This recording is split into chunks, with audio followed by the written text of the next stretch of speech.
Hello again and welcome to the program. I am Suren.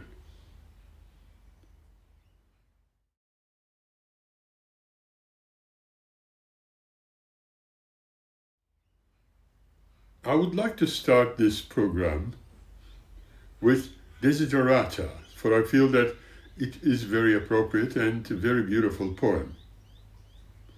It was found for the first time in a small chapel in Baltimore, USA.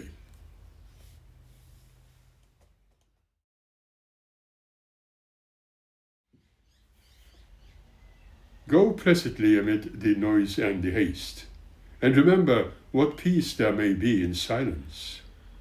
As far as possible, without surrender, be on good terms with all persons. Speak your truth quietly and clearly, and listen to others, even to the dull and the ignorant. They too have their story. Avoid loud and aggressive persons. They are vexations to the spirit. If you compare yourself with others, you may become vain or bitter, for always there will be greater and lesser persons than yourself. Enjoy your achievements as well as your plans. Keep interested in your own career, however humble.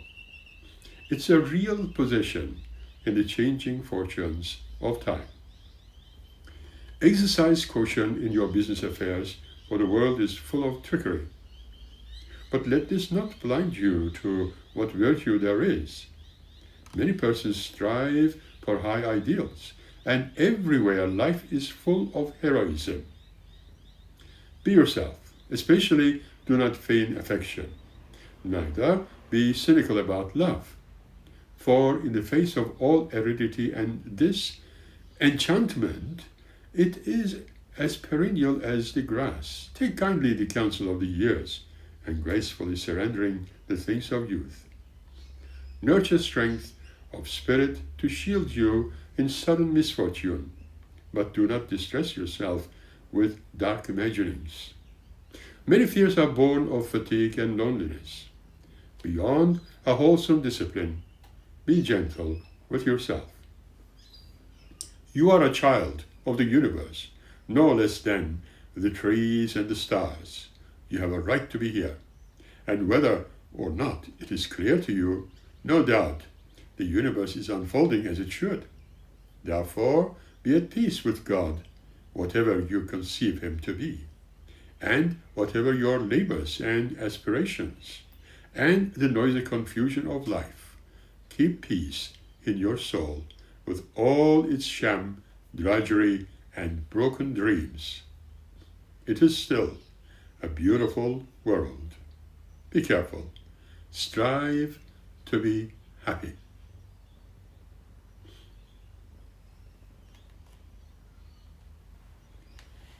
Have you ever heard the saying, marching to a different drummer? Or listening to a different drum, perhaps. This phrase refers to someone who lives or behaves only in an individualistic way, following their own path rather than conforming to social norms or expectations. It applies to a unique perspective or way of thinking that differs from the majority. The idiom originates from Henry David Thoreau's Walden, where he wrote, "If a man does not keep pace with his companions, perhaps it is because he hears a different drummer." This line suggests that some individuals have their own internal rhythm or sense of purpose, which may not align with the conventional pace of life.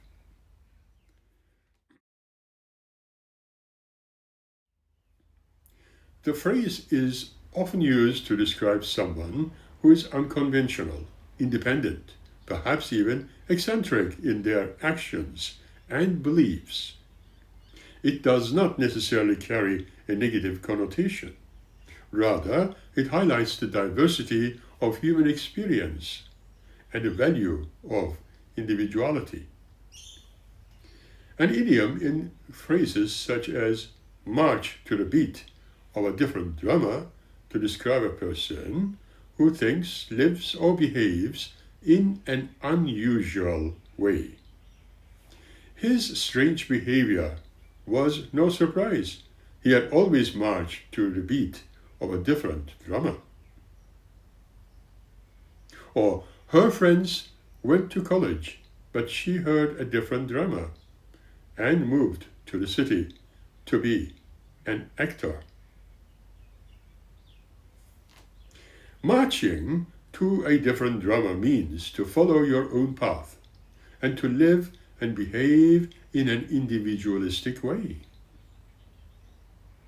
This expression traces to a passage in Henry David Thoreau's 1854 work, Walden. As I said before, if a man does not keep pace with his companions, perhaps it is because he hears a different drummer. Let him step to the music which he hears, however measured or far away. March to a different drummer.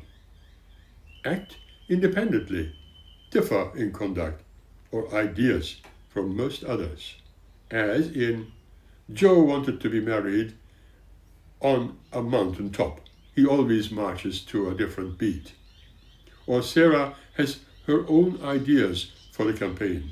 She marches to a different drummer. This idiom, alluding to being out of step in a parade, is a version of Henry David Thoreau's statement in his work, Walden, 1854. If a man does not keep pace with his companions, perhaps it is because he hears a different drummer. It came into wide use in the mid-1900s. Does anyone need to annihilate a man who keeps partially burnt matchsticks in a crystal container in a corner of his lounge room, or someone who prefers to eat his food on the bedside table? Remembering that we all may have developed habits which do not conform with our societal norms. Similarly, we may have no idea why a person may have collected lots of magazines for his special interests. For example, in electronic music. Do we need to eliminate that person's properties he values greatly also? It's a good question. If the person is an eccentric and in love with his wife, who only demands him to get rid of all his interests, or that she would not accept him any longer, if their love is genuine and she loves him dearly as he does, would she aim to get rid of his belongings, which are so treasurable and so important for him, saying perhaps to get rid of them if you love me? I had that experience. Or get rid of them because I don't know how I can fit them in that room. Can you see the point in this example? If their love is truly genuine and that they care for each other, their experience of loving each other would not be the kind of demand conducted with trivial issues and excuses. Instead, accepting one another as they are and as they have been most of the time.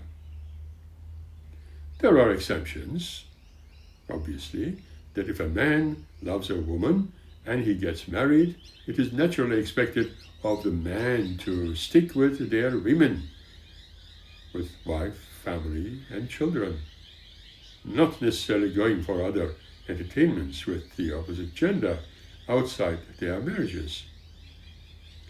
If the people of earth would only respect this aspect of their lives and learn to tolerate and live with other people as they are, with all their imaginings, all their interests without envy, jealousy, anger, and a state of resentment, they would live in peace and in a greater scale, all nations being united in acceptance and hopefully love, nobody hurting one another, but accepting each other as well as everything else.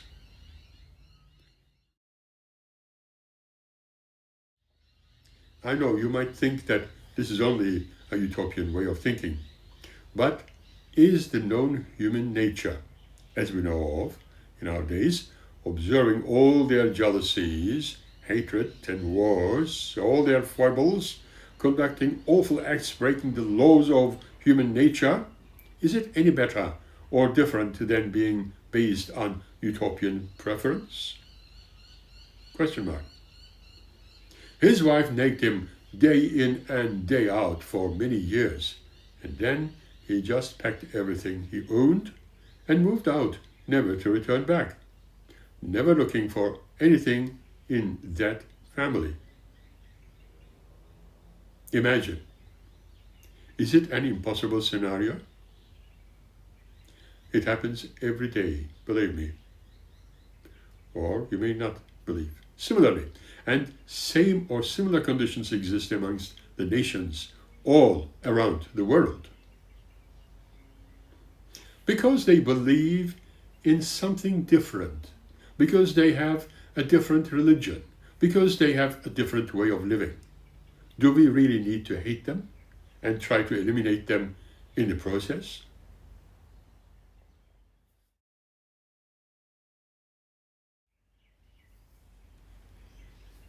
We have seen these type of conflicts being conducted amongst nations. The history of humankind is full of them.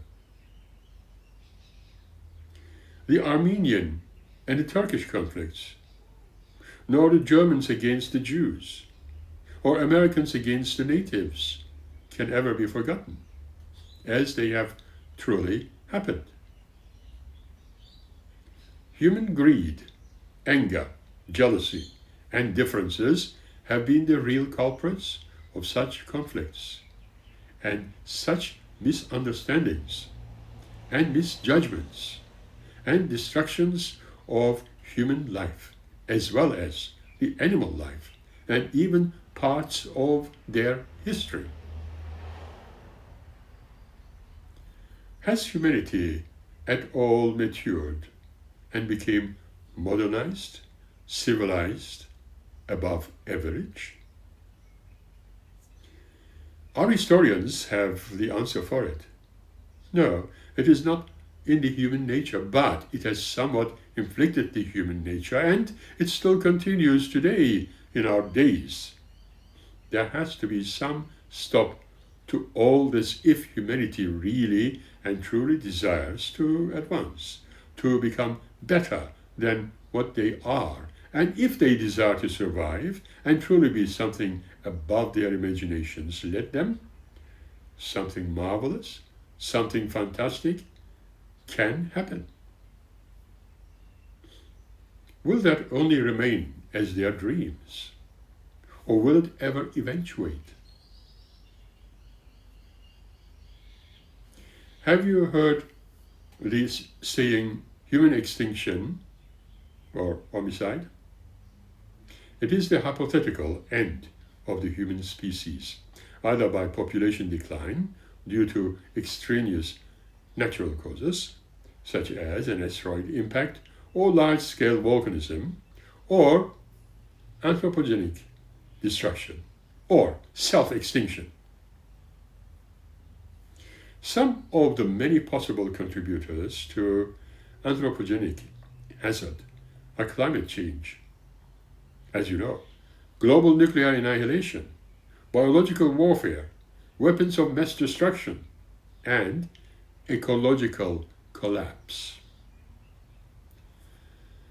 Other scenarios center on emerging technologies such as advanced artificial intelligence, biotechnology, or self-replicating nanobots. The scientific consensus is that there is a relatively low risk of near-term human extinction due to natural causes. The likelihood of human extinction through humankind's own activities, however, is the current area of research and debate.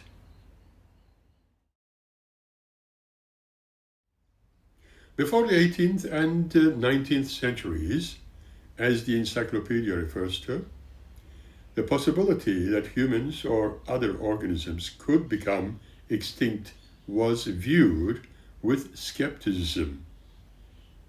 It contradicted the principle of platitude, a doctrine that all possible things exist. The principle traces back to Aristotle and was an important tenet of Christian theology. Ancient philosophers such as Plato, Aristotle, and others wrote of the end of humankind only as part of a cycle of renewal.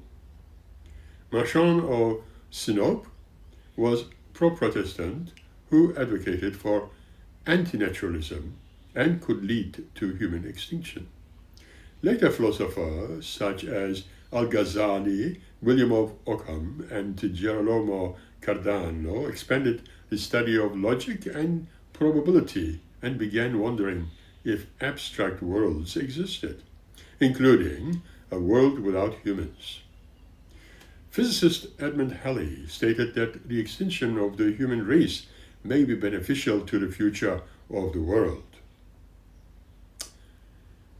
The notion that species can become extinct gained scientific acceptance during the Age of Enlightenment in the 17th and 18th centuries. And by 1800s, George Cuvier had identified about 23 extinct prehistoric species. The doctrine was furthered gradually by evidence from the natural sciences, particularly the discovery of fossil evidence of species that appeared to no longer exist, and the development of theories of evolution. In The Origin of Species, Charles Darwin discussed the extinction of species as a natural process and a core component of natural selection. Notably, Darwin was skeptical of the possibility of sudden extinction, viewing it as a gradual process. He held that the abrupt disappearances of species from the fossil record were not evidence of catastrophic extinctions, but rather represented unrecognized gaps in the record. As the possibility of extinction became more widely established in the sciences, so did the prospect of human extinction. In the 19th century, human extinction became a popular topic in science and fiction. In 1863, a few years after Darwin published On the Origin of Species, William King proposed that now on their toes were an extinct species of the genus Homo. The Romantic authors and poets were particularly interested in the topic. Lord Byron wrote even about the extinction of life on Earth in his 1816 poem, The Darkness, and in 1824 envisaged humanity being threatened by a climate impact and employing a missile system to defend against it. Mary Shelley's 1826 novel, The Last Man, is set in a world where humanity has been nearly destroyed by a mysterious plague. At the turn of the 20th century, Russian cosmism, a precursor to modern transhumanism, advocated avoiding human extinction by colonizing space. The invention of the atomic bomb prompted a wave of discussion among scientists, intellectuals, and public at large about the risk of human extinction. In a 1945 essay, Bertrand Russell wrote, "The prospect for the human race is somber beyond all precedent. Mankind are faced with a clear-cut alternative. Either we will all perish, or we shall have to acquire some slight degree of common sense. In 1950, Leo Szilard suggested it was technologically feasible to build a cobalt bomb that could render the planet unlivable. In 1950, it was discovered that 19% of Americans believed that another world war would mean an end to mankind. Rachel Carson's 1962 book, Silent Spring, raised awareness of environmental catastrophe. In 1983, Brandon Carter proposed to the doomsday argument, which used by a Bayesian probability to predict the total number of humans that will ever exist. The discovery of nuclear winter in the early 1980s, a specific mechanism by which nuclear war could result in human extinction, again raised the issue to prominence. Writing about these findings in 1983, Carl Sagan argued that measuring the severity of extinction solely in terms of those who die conceal its full impact, and that nuclear war imperils all of our descendants for as long as there will be humans.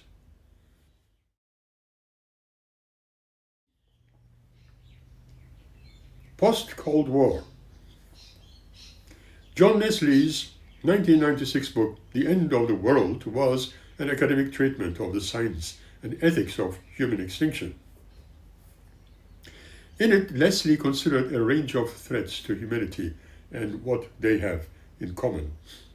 In 2003, British astronomer or Royal Sir Martin Rees published Our Final Hour, in which he argues that advances in certain technologies create new threats to survival of humankind.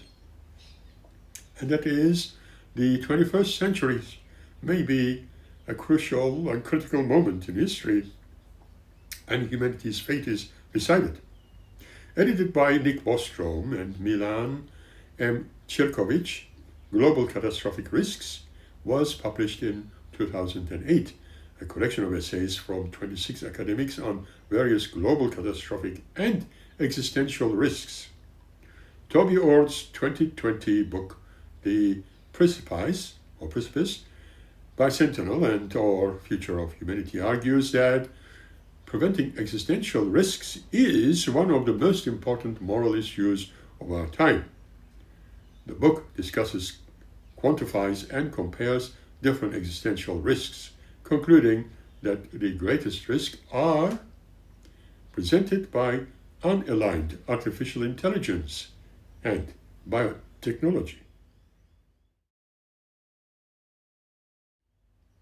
As I have mentioned earlier in one of our last discussions, I still believe that if everyone cleaned the front yard of their own homes, the whole street would be beautiful and clean.